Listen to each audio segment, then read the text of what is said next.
เฮโล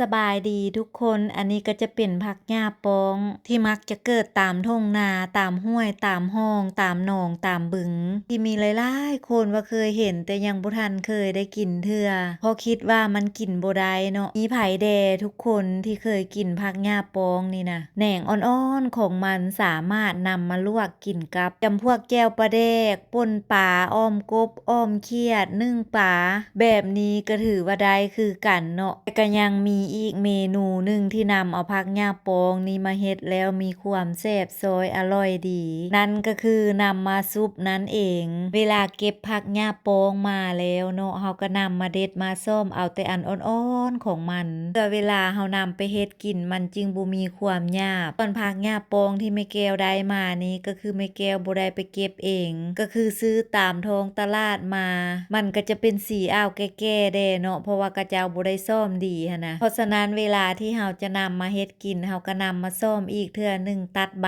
ของมันออกให้หมดจงไว้แต่กาลและยอดอ่อนๆของมันหลังจากที่เด็ดที่ซ่อมดีแล้วเฮาก็นำไปล้างน้ำทำความสะอาดดีๆก่อนจะนำมาลวกน้ำที่เฮาใส่ลวกกะว่าให้มันฟดดีๆก่อนเด้อทุกคนผักของเฮามันจึงมีสีเขียวงามน่าอยู่น่ากินหั่นนะในการเฮ็ดซุปผักหญ้าปองก็จะเฮ็ดคือซุปผักทั่วไปที่แม่แก้วเคยเฮ็ดนั่นแหละทุกคนนำเอาผักมาลวกมาต้มไปจนกะว่าให้มันเริ่มสุกดีแล้วก็ตักออกใส่สามปะไว้เพื่อให้มันระบายความร้อนออกหลังจากกะว่าผักมันเริ่มเย็นแล้วเฮาก็นำเอาเครื่องหอมเฮาตำเตรียมไว้นั้นใส่ลงไปตามด้วยการใส่เครื่องปรุงรสด้วยเกลือกับเป็งนัวแล้วก็น้ำปลาลงไปนำแด่ส่วนมักเผ็ดที่แม่แก้วนำมาใส่ซุปมื้อนี้แม่แก้วก็จะใส่เป็นมักเผ็ดผงเอาหลังจากที่ใส่เครื่องทุกอย่างลงไปหมดแล้วก็ทำการคนการซาวใช้มือเนาะนวดไปซาวไ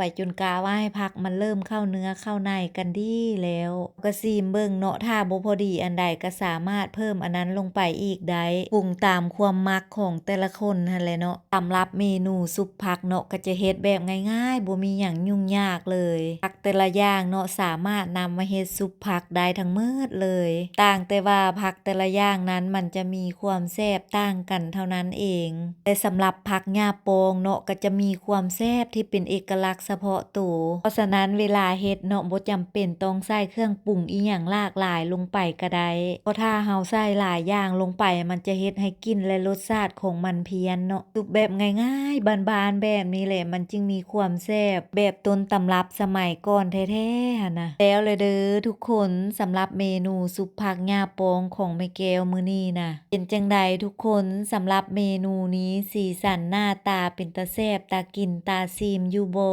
มาเด้อทุกคนมากินมาซีมซุปผักหญ้าปองแซ่บๆนำแม่แก้วนำกันว่าแต่สิมีไผสนใจมากินเมนูบ้านๆแบบนี้นำแม่แก้วอยู่บ่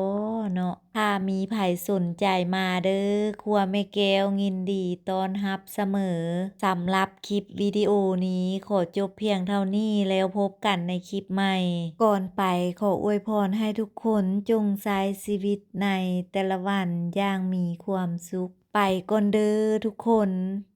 บ๊ายบาย